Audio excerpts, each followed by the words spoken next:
thank you once again for coming and joining me for this afternoon session. Just gonna talk about family. And so, I got to start with my own family. I grew up in Boston, Massachusetts, and it was an Italian-American section of Massachusetts. I grew up in the 70s and the 80s, so many years ago. Things have changed a lot since I was your age. And in my neighborhood is very Italian-American. So if you ever get to Boston, it's actually a really fun place to visit. I grew up in the North End. There's 200 Italian restaurants in 1 square mile. They're just one after the next, followed by a pastry store, one after the next. Coffee shops, you get your little espresso, your cappuccino. Rumor has it that my first word was cannoli, which may or may not be true. But I just grew up in that environment, a lot of Italian food. My grandmother, an incredible Italian cook, pasta, macaroni, meatballs. My mom, a great cook. And I grew up in a neighborhood, so we had apartment buildings, that went up 6 or 7 stories, and we didn't have backyards or front yards. We had playgrounds, okay? So, that was kind of really cool for our friends because we'd all gather in the playground, and I played, this is again before cell phones, right? And before that whole world opened up. So we were nonstop playing basketball and wiffle ball and football, especially in the summers, Mom hardly saw me. Dash in the house, have some pasta, run outside, and then just keep playing, all day long. It was a real kind of tight-knit neighborhood. And as such, there'd be, I don't know if you could picture this, but, apartment buildings, you'd have the little old ladies open their window and just lean out the window and look at the kids playing, And they kind of watched out for us, too. They'd be like, hey, boys, time to go home for dinner, they were watching out for us. Or, I bump into one of these old ladies, and she'd be like, Ricky, didn't see you at Mass Sunday. Where were you? And, of course, when I was young, I thought that was intrusive. But years later, I look back at it like, wow, she had my back. Like, she wanted me to go to church, And there was a sense of family even among the neighborhood. And that's the first thing I wanted to say about family, because that can be possible, that we can have a sense of family with a neighborhood or a youth group or our school or a homeschooled community. And family means looking out for each other. Like, again, back in that day, that was before people sued each other, It's like, little old ladies would look out for me and treat me like I was their kid, And just, time to get home, boys. Time to go home for dinner. Time to go to church. I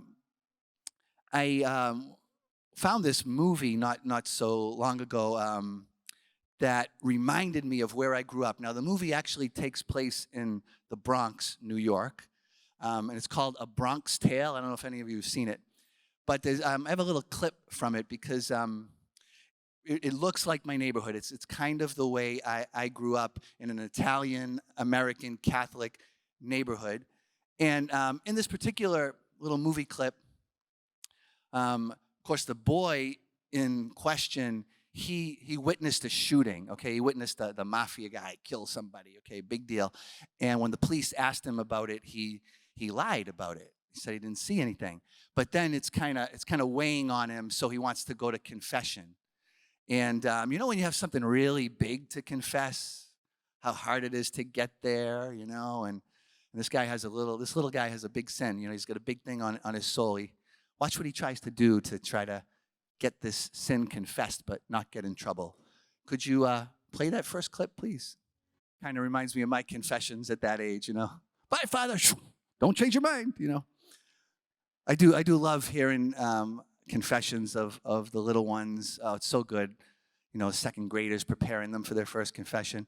Some of the things I get fairly often is, people know different versions of the act of contrition, and I'll ask a little one, okay, you made your confession, now pray an act of contrition. And oftentimes I've heard this, oh my God, I'm hardly sorry for offending you.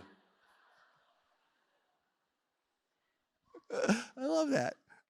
I think you mean heartily. Yeah, whatever, heartily, hardly. Same thing. God knows.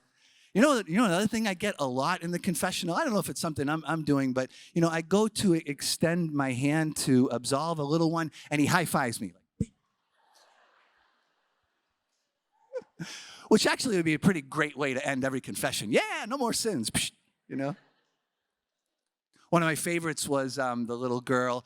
She asked me if she should go to confession, and I'm like, okay, well maybe. Well, what did you do? She said, well, Father, I put my kitten in the dryer.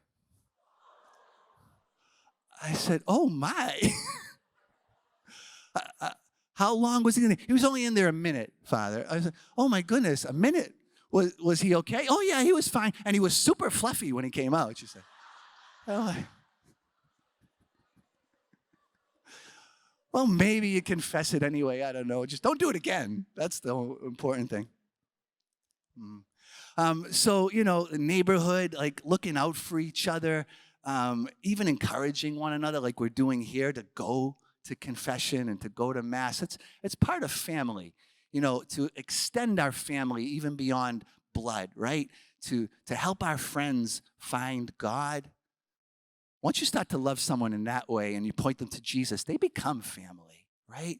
Jesus says in the gospel, who are my mother and my brother and my sisters, right? The ones who do the will of God.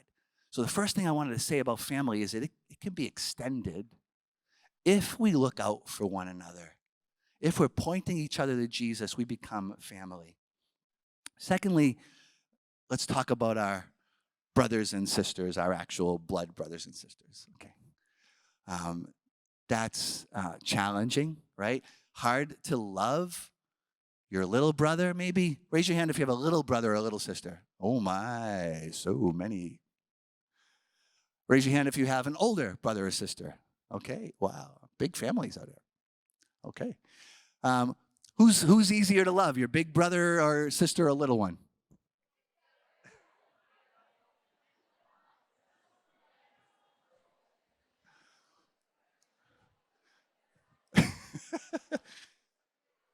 How about on three you yell little or big? 1, 2, 3. I think the littles have it. I don't know, just by a little bit. Um, yeah, I grew up with just one big brother. My brother Ralph's 3 years older than me, and we're really, really good friends now, which is awesome. When we grew up, we competed at everything, and he's 3 years older than me. So what does that mean? I lost at everything. Everything, every sport, everywhere we played. I had some big moments though. One time we decided to play one-on-one football in the playground. One-on-one. I know you can't pass to anybody. I don't know how we did it, but it was my turn to punt, and Ralph came running in to block the punt, and I kicked it right off his nose. Blood everywhere. I was horrified, but to this day, hysterical. I was thinking of it today, thinking of his face, blood everywhere. He got me back, of course, many times. He got me back, tied me to a hockey stick one time and did a little war dance around me. I also remember I got a helicopter for Christmas, and, back when technology wasn't as advanced, it had a little wire attached, not like the drones we have. It was like a 1970s drone, right? So it had a wire attached to it, but it flew, and I could fly it around, the house, and my brother says, let's play King Kong. So there's the scene at the end of King Kong when he's attacked by planes and helicopters. So my brother puts on hockey gloves, and he's King Kong. And I have the helicopter, and I'm trying to go for his head and go for his eyes, and I'm trying to attack him. But of course, he just bashes it away and crushes it, and game over. That was the end of that game. That's the kind of game you play once, and helicopter's broken. But my dad always said to us, and I didn't believe this when I was your age. He said, your friends are going to come and go, but you'll always have your brother for life. He'll always be your blood. He'll always be your brother. That was really powerful because now I see it. I mean, we're best friends. We're in our 50s now. And, a lot of my high school friends and college friends, I don't even know where they are today. But he was right about that. So think long term when you're fighting with a little brother or a sister or a big brother or a sister. That's a person God has put into your life that's going to be there for a long time. And it's by design, right? Our families are chosen by God. I often think even God even knows the number of kids. When, I deal with couples, I try to prepare them for marriage. And I found myself challenging young couples that are married. Like sometimes they want to have a baby right away, and for some reason they don't conceive for 2 or 3 or 4 years. And I found myself in prayer challenging them, saying, God knows the exact day that your baby needs to come into the world, and his or her birth is about them more than it's about you. Like God knows the century, the decades you need to be here, and he knows that about your children as well. And I don't think we give God enough credit when we try to take a lot of this planning into our own control. Instead, the couples that are just praying, Lord, send us the children that are right to have at the right time. And brothers and sisters, right, can be so important on the journey. They can be the greatest crosses we have, but also the greatest joys. In the next clip I want to show you, I like this tale because you're probably familiar with The Lord of the Rings, right? Either in the movie form or the books. And the Gollum figure in The Lord of the Rings really represents Satan at different times, okay? So most of you know the story. Frodo and Sam are going off with this incredible mission that's going to save the world if they can pull it off. They have to destroy the Ring of Power, the evil ring.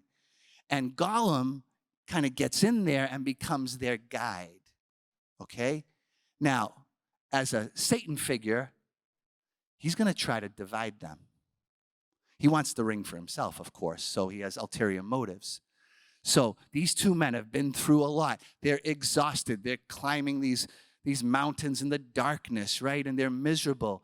And Gollum starts to whisper to Frodo, Sam wants the ring for himself. And then, in the scene I'm going to show you, he begins to plant some circumstantial evidence in the form of breadcrumbs on Sam to start to try to divide these two brothers. Let's check out this clip and we'll talk more about it. Give it up for the hobbits. In literature, Samwise Gamgee is one of the most loyal friends and brothers you'll ever meet, right? Fascinating, though, if you think of Gollum as a Satan figure, right? What does he do? He's got to get these two apart, and if you know what happens next, it doesn't lead to anything good for either of them once they're apart. Big spiders involved, but that's another story. So the evil one works by like half-truths, circumstantial evidence, sprinkles a little breadcrumb. He's been planting the seed that Sam is selfish and jealous and you can't trust him. He's been planting that seed for a while now, and now, here's the proof. Here's the proof. He's only out for himself. He wants it for himself. He doesn't care about you. He doesn't love you. And that's what the evil one does with us. He's trying to divide families. Nothing that Satan hates more is than a strong brotherhood or a strong sisterhood. And so he will try to work on us, and he will whisper in your ear and try to make you assume the worst possible thing about your brother or your sister, that they're just trying to hurt me. They're just selfish. You can see that look when they zoom in on Frodo's eyes, right? You can see the moment when the lie of the evil one found its roots. His eyes just kind of get narrow, and you see he believes it now. Now he believes the lie, and he's letting Satan divide him from his brother. Okay. I say that because when we call out the evil one, like we're doing on this weekend, then we begin to have power over him by the grace of God, okay? Know that is his tactic. He wants you, anybody you love, he wants you to think the worst of them.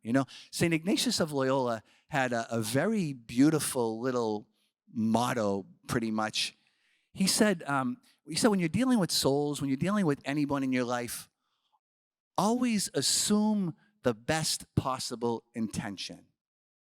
So whenever someone does something for you, you can read into it and say, they're doing that or they're saying that to hurt me. Or we can say, nope, they're doing it out of love. Maybe it's misguided love, or maybe they don't know how I heard it or how I received it. But Ignatius believed we would not go wrong if we just assumed the best in people. Now, it might sound like that makes you naive and you could get hurt even more, but in the long run, your soul will be free if you're not reading into people's actions and gestures, believing that they want to hurt you. Now, in this generation in which we communicate largely through texting and, screens, that's super hard to do. I'm sure you've noticed, right? I'm sure you've noticed the miscommunication when you're trying to communicate something very basic by way of a text message, and the person hears it in a different way. Has that ever happened to you? Or you hear it in a way like the problem with that, of course, is we can't communicate tone, and you can't communicate love through a screen. Now, you could throw all the emojis in you want. Sometimes they help a little bit. But two screens can't love each other. Okay? So a lot is stripped from our communication, and it's bare words sometimes. And so it's very easy to read into it. If you already think someone is trying to hurt you, and you get a text that says, I can't make it, you're going to read everything into that. I can't make it. They don't even care about me. They don't care. This is important to me. I can't make it. But if you think the person on the other side of that really loves you and say, I can't make it, then you're going to think, okay, they must have something else to do. Maybe it's something even good for me, But we assume the worst, and that can make us bitter people. And I just wanted to call it out so that we try to battle it. And when you think about your relationships with your brothers and your sisters, try to assume the best.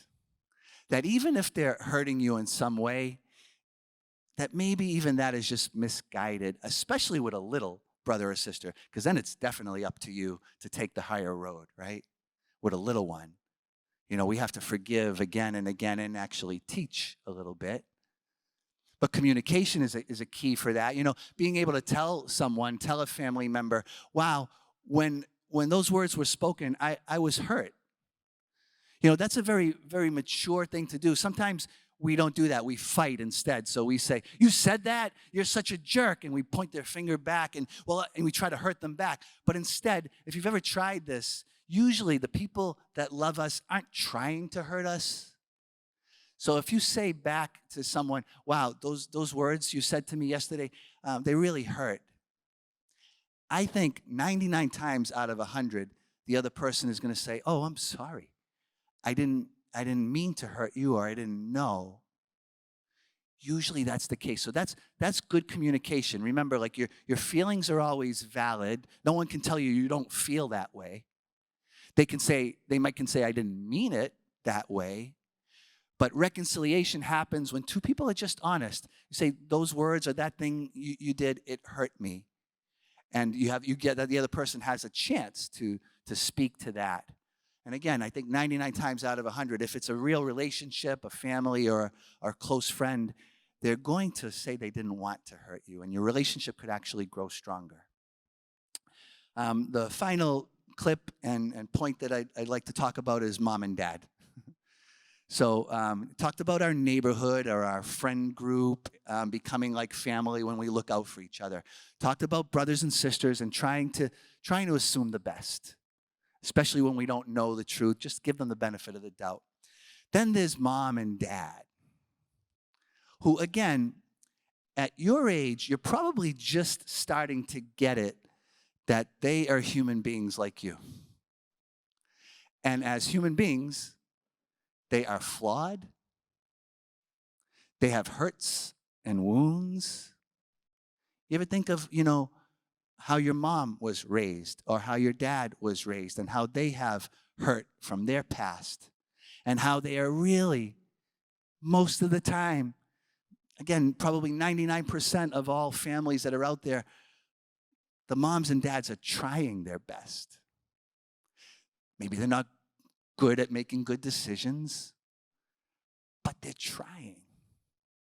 If you believe that, you can start to look at your parents with a more adult, mature, and even Christian attitude and see them through the lens of, wow, they were teenagers once too. And they made mistakes like I'm making mistakes. And they got mad at their parents for the discipline or for whatever they disagreed with. And even when you disagree with them, maybe you give them the benefit of the doubt and say, okay, you've been around a little longer than me. Maybe I'll try it your way. So I think that's a big moment of maturity when we step into the belief that mom and dad are human and make mistakes. And maybe I can minister to them. You know, maybe I can soothe one of their wounds just by my love. This final clip is from Inside Out. Anybody see the movie Inside Out? Cute cartoon movie? Okay. I think it illustrates the point because the mom and dad have taken young Riley and moved to a new town. And Riley is so unhappy because she's no longer with her hockey team and her friends. But mom and dad are unhappy too because it's a new town. And if you remember the movie, we get an inside view of what's going on in the characters' heads, right? So it's kind of fun. They have they focus in on 5 emotions in their heads. There's joy and anger and disgust and fear and sadness. And we catch Riley at a moment when she's lost joy. So the little emotion that is joy in her head is gone. And all she's left with is anger and disgust and fear. And now we're going to get an inside look into this conversation. What they come to see, right, is that Riley's just scared and frightened, fearful. She's lonely. She's confused. Sometimes when we deal with our family members, we have to hear the message that's underneath the words, right? That's what that is. Like, what's really going on? It's not about hockey or, anything else like that. What Riley was really trying to communicate is, I'm sad, I'm scared. But the parents were sad and scared too. And as the movie ends, not a whole lot changes except that they get scared and confused together. They just hug each other. And somehow things are okay because she starts to get that they're imperfect too. They're sad and scared. And being together, sad and scared, can be very beautiful in a family, But to get there, we might have to listen for the message that's under the words. When someone's picking a fight with you, or when your mom is telling you to do something you disagree with, what's she really saying? Maybe she's saying, I'm afraid you're growing up too fast. And I just don't want you to get hurt and make mistakes that I made, right? Like, there's a message underneath. When we can start listening for that message, we start to have compassion for one another, give each other the benefit of the doubt, and messy families can become really beautiful. John Paul II said of the family, for a really strong family unit, everyone must see themselves as servant of the rest. Parents are like, yeah, I do that every day, No big surprise there, right? But what about the other way around, right? What if you saw yourself as servant in that family? What does your mom need? What does your dad need? What little act of service could you do for them that maybe calms their fears, lessens their anger, and maybe kind of soothes their hurt? So with the time we have left, I'd like to get Joel to come up on the stage. And we asked you to look at that app, and some of you have submitted a few questions that Joel and I will try our best to respond to with regard to family. So why don't we just jump in? Cool. Okay. Can you hear me? There we go. Fantastic. The mic's been on the side of the stage, so the sound people were like, oh, he's got the mic. How about a big round of applause for Father Rick in that presentation real quick?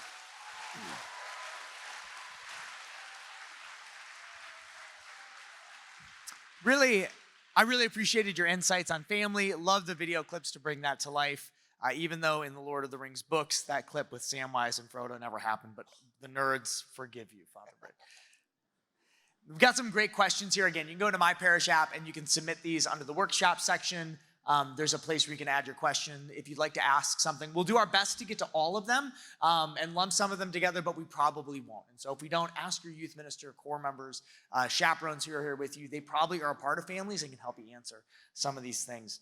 So here's the first one. I think this is actually the very first one on the list, and I think it's a great one. In our families, there can be people who are tough to love. Like, they make it tough to love them. How do we love those people when they make it hard to love them? Yeah, so, communication is big, but not only speaking with them, but also speaking with Jesus, right? Prayer, going to Jesus on the cross, who, the amazing thing about the cross is no matter what we've suffered, Jesus had it worse. So going to him with whatever pains us. Our pains are real, and when someone is being hard to love, that can be a real struggle. But bring it to Jesus and ask him maybe to help you see what's really going on. What's the real issue? Why is this person being tough to love? Do they, maybe they need to just know that I'm there for them. Whatever it is, the Lord can sometimes give us insights into another person and what's really going on, and maybe we bring that to them as well. Yeah, I think that's a great point. I think as we think about people who are tough to love too, one thing I'd encourage you to do as you're asking those questions is to also recognize maybe the boundaries that are important to have in a relationship as you're loving people. Because sometimes we can think love means being a doormat for people and letting people hurt us, and that's not love. So there may be relationships with people who are hard to love where we have to say, okay, where are the boundaries that I have here as I'm trying to understand them and finding ways to love them that will be good. And in that, finding a balance too of just not pulling back completely. Our families, you can never get rid of them. They're a part of your life forever. So finding ways to love them well is important. I think part of what comes along with being in a family too is there's going to be moments of hurt. Families get messy, of course. How do we move past the temptation to hold a grudge, or sometimes actually holding a grudge? That something happens, I'm frustrated, I'm angry by it. Maybe we've forgiven and we've moved past it, but I still hold something in my heart. How do we move past the grudges that sometimes exist in a family? Super hard, but that's why Jesus put it right in the Our Father that we pray daily for forgiveness. Daily for forgiveness. I remember a certain person hurt me, and I decided to pray for that person every day at Mass and just kind of remember him right around the time of the consecration. And I did that for a while, and I don't know, maybe 6 months of that. I do remember one day waking up and feeling like the grudge was gone. I guess I'd given it to the Lord in stages or inches every day, a little more at a time. And, that's probably a secret of life because, you can't get grudges into heaven. We're not going to show up at the gate, say, hey, can I take all these grudges? Where's my house? Where's my place that you prepared for me? The grudges have to be left. If we don't let them go here, that's what purgatory is. It's just letting go of the garbage that we can't take into heaven. That's a really great point. I think to echo that, the grudges are things that we're holding on to. Nobody's forcing us to do that. So let's distinguish something here between an active situation that is impairing a relationship. A grudge is usually, it happened years ago, right? And I'm still hanging on to it, but I'm still hanging on to it. Nobody's making me do that. If you are holding a grudge, I think there's some internal work we need to do, right? We have to do a little bit of work inside of ourselves to say, why am I holding on to that? Why can't I just let that go? What's going on in my heart that I've got to address? And I think counseling, therapy, spiritual direction are great places to bring those kinds of things. We have several questions around this topic. What about family members who are not faithful? Who are not a part of, maybe they're Catholic in name, but they don't go to church. Maybe they've fallen away from the faith. And we have situations like that where we're here at this conference and maybe the people who are asking this are faithful. But what does it mean to go home to a family environment where that is not the norm How do we share our faith with those people and engage in a way that's not pushy or overbearing? Yeah. I do hear that more and more. Well, first of all, praise God. If you're the strongest member of faith in your family, praise God that you have that faith. But that always comes with a mission, right? You know, Jesus says to the one that's been given a lot is expected. So we have to, if we have a stronger faith in our family members, we have to step up the forgiveness. We have to step up the joy. You know, if you show someone that you're a joyful Catholic, they are more likely to want to be a Catholic. If you're miserable, you know, no one's going to care about your faith. But if you're joyful and you're serving, you know, you do something unexpected like make your brother's bed or wash dishes for your mom or something, and they'll be like, wow, what's going on? Like, and when they ask what's going on, that's when you have the opportunity to say, I'm doing it for the Lord and because I love you. And maybe that speaks to our family members and challenges them to take their faith more seriously. Yeah, I think that's a great point. And living that witness, I think the other thing I would add is be ready to invite. And be ready for rejection when you invite, but to invite kindly and continually. So if your parents don't go to Mass and you have a car, you drive to Mass, invite them every week. It's so easy to breeze by that and be like, I know they're going to say no. I'm not going to invite him. I know my brother's going to say no. I'm not going to invite him. Still do it. Hey, I'm going to Mass. Would you like to come? And if they're like, no, okay, I'll see you later. You don't have to argue with them and be like, you know that's a mortal sin and it's grievous matter and you're going to go to hell. That's not a good approach. It's generally, if you ever feel like you have to look at somebody and be like, you're going to go to hell, it might not be the best approach. I'm not saying it doesn't work in all situations, but in most situations, it's probably not the best approach. You probably found like 1% of the time it's the best approach. But invite and continually invite and be patient. That with witness, I think, is going to be a big piece of how we convert our family. There's a couple of questions in here, Father, about moms and dads who don't have a good relationship, like with each other. And we see that in a family sometimes. That's tough. How do we help foster love in a home when it seems like it's broken at the top? Wow. That is hard, and my heart goes out to the young people that are in those situations because it shouldn't be. You know, it shouldn't be that you're working to fix your parents' marriage. Unfortunately, we do see that sometimes. Again, the Lord can do so much more than any of us, you know, praying and even fasting. Sometimes fasting's that little known secret weapon that has been spoken of in the scriptures and that can move mountains. Prayer and fasting.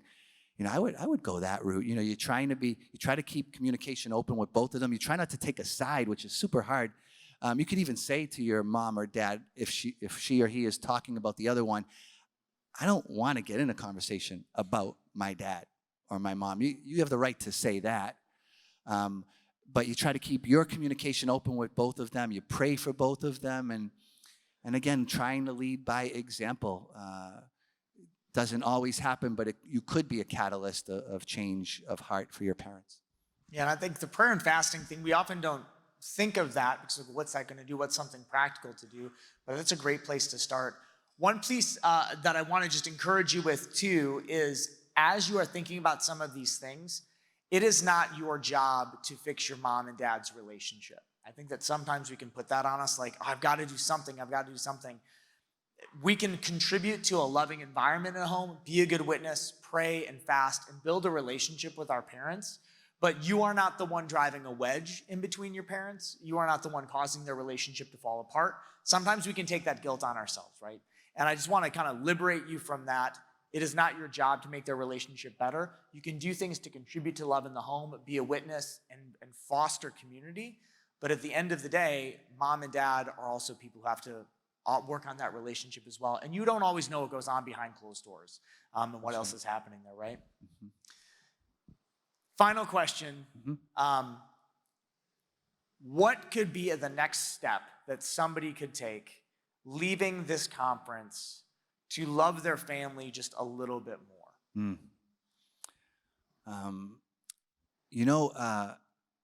I would say pray about something unexpected that you could do for a mom, a dad, a brother or sister, especially anyone that maybe a few days ago you didn't leave on the best terms or something. I love letter writing. You know, again, in these days where we text everything, you ever get a handwritten letter? It's beautiful. Or a card where someone just kind of writes out, "This is what you mean to me." You know, you could take, especially after confession, you know, and everything we've been doing, your soul's in a good state. It's not a bad time to go and buy a card for your mom or dad and say, you know, I'm just thinking about you on this retreat and thinking about how much you've done for me and how much I love you. Your parents would treasure something like that, would never throw it out, would have it their whole lives. You could do it also for an older brother, sister, a younger one, but maybe pray about what relationship you can work on. It's just one next step to make it a little more beautiful. That's beautiful. Thank you so much. Father Rick, I really appreciate your insights in the talk. Would you close us on a blessing since you're here?